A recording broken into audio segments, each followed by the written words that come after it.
My next guest, he's a numbers guy, and he has some ideas on this. Please welcome into the show, Mr. Dan Geltrude, coming to us from Nutley, New Jersey. Dan, thanks for being on. Happy Monday to you. Happy day after Easter to you as well. A lot of things swirling around about what might happen to Mr. Powell. What say you? Well, it's clear that President Trump has buyer's remorse because, as you said, he was the one who appointed Powell back in 2018. So, look in the mirror there about, what you've created. Now, Trump has disagreed with Powell on the interest rate hikes and his perception of what's been policy missteps by Powell. But removing the Fed chair is highly unusual, and it's controversial as well. Not that controversy is any big deal to President Trump, but it's still controversial because we see the way the market is reacting. Now, I believe that the Fed's independence, that has to be maintained, right? You can't have the president controlling the Fed chair. So this whole situation is creating a lot of uncertainty in the market, and we're seeing that. And the last thing I want to say about this, Scott, everything that's happening with the market right now, to me, is really squarely on President Trump. Now, maybe in the end, everything works out related to tariffs and other things he's doing. So, okay, short-term pain for long-term gain. But what's going on right now is all a result of what Donald Trump is creating, Scott.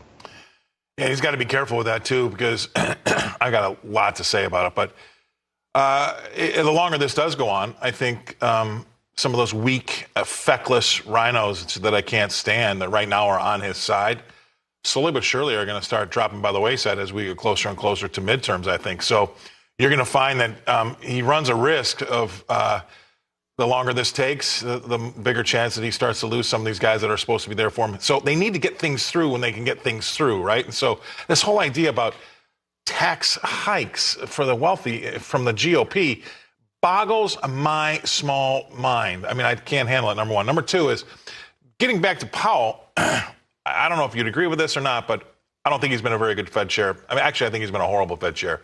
I mean, we can go back all the way to transitory. That was a disaster, right? And then what I don't like about it is he's kind of become political himself. Case in point, I really do believe last Wednesday was a very political speech where he pulled rate cuts off the table almost in spite, just to spite the president, I think. At least that's how I felt. Now, maybe I'm reading too much into it, but I do feel as though at times he can come out politically, and he comes out politically against the guy that appointed him. Well, it is a complex situation here. It's human nature, Scott. I mean, if you have the president just browbeating the Fed chair, and to me, that's only going to get worse. Whether Trump will actually replace him, I don't know. But does he make it so uncomfortable that Powell just packs it in and Trump gets what he wants? Now, my issue primarily with Powell, has he been terrible and at times, but he has really created the Fed to be a backstop for the economy and the stock market. It's almost like it's manipulation of the Federal Reserve to the point where we can't experience any pain at all. So the Fed has to react. And that's not the way the game is played. 100% agree. 100% agree with you there. And that, to me, is the issue. He doesn't let the free market play itself out. And he's adding to that instability because is the Fed going to overreact? So between the two of them, between Trump and Powell, it's really a bad marriage. Well, and then if you dial the clock back to 08, 09, when they started with Ben Bernanke, I hate to say it, but, I mean, they talk about the Ben Bernanke put, right? It's really when they said it, but they didn't really say it, that they're not going to let the stock market go down ever again. And if you look at a 50-year chart of the S&P, when you hit 08, 09, it had been going between 8 to 12% higher from 1970. But when we get to 08, 09, that great financial crisis, as they say, it went parabolic. I don't know if you've seen that chart, but I started to get angry about the stock market since then because that wasn't fake money. Now, it's not fake money when it's in your account. I get it. But if it's still in the market and you're thinking about retiring tomorrow, you know, that money really wasn't ever there because it was so false. The Fed was there, goose in the market, never let the market go down, cut rates when everything got difficult. That's not what I want from my Fed. I want things like you said, break your muscles down so when they heal, they're stronger. What say you? Well, I agree. So what you do is you have the Fed here, Scott, creating a bubble that they're never going to allow to be popped. But that can't last forever. We know this. Right. At some point, Scott, you hit a point where things don't make sense and there has to be a dramatic change.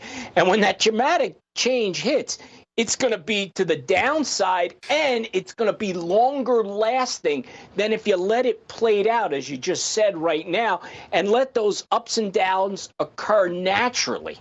You know, we used to talk about it early on. Real quick, we got to jump, but I'm going to say it real quick. The word we used to talk about all the time is normalization. Get the Fed out of the way. Normalization. That word was all over the place from 2008 till, I don't know, probably 2015. But slowly but surely, people started to really believe in the stock market. Oh, maybe this is real. Maybe this money is my money. And they stopped talking about normalizing because they all knew what would happen is what you just said. When we finally do normalize, we're going to have a big pullback in equity prices, and that should be normal. So we'll see what happens going. We've had a nice 10% move this year, maybe a little bit more after today. We'll see how that plays out. But boy, oh boy, we're bringing a lot of that forward, I think. And that's what he's doing. Appreciate you coming on. Thank you very much, Dan. We got through that. Dan Geltrude, Nutley, New Jersey. Thanks for being on the show. See you again next week. Always awesome to have